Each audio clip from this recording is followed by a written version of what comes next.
જે આપણું નામ અને મારું નામ ધર્મેશ એમ પટેલ છે। હું જંગીપુરા ફાયર સ્ટેશન ખાતે સબ ઓફિસર તરીકે ફરજ બજાવું છું। આજે શું કાર્યવાહી કરવામાં આવી?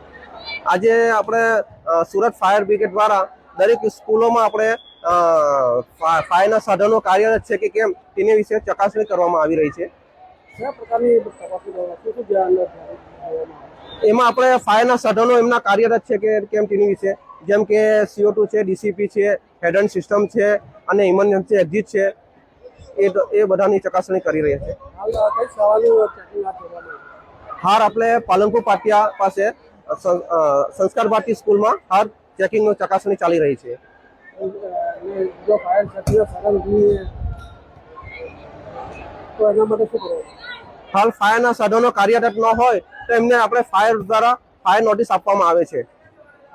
નહીં હોય તો કાર્યરત ન હોય તો એમને પહેલા નોટિસ આપીએ છીએ, પછી એમને શોકીસ નોટિસ આપવામાં આવે છે।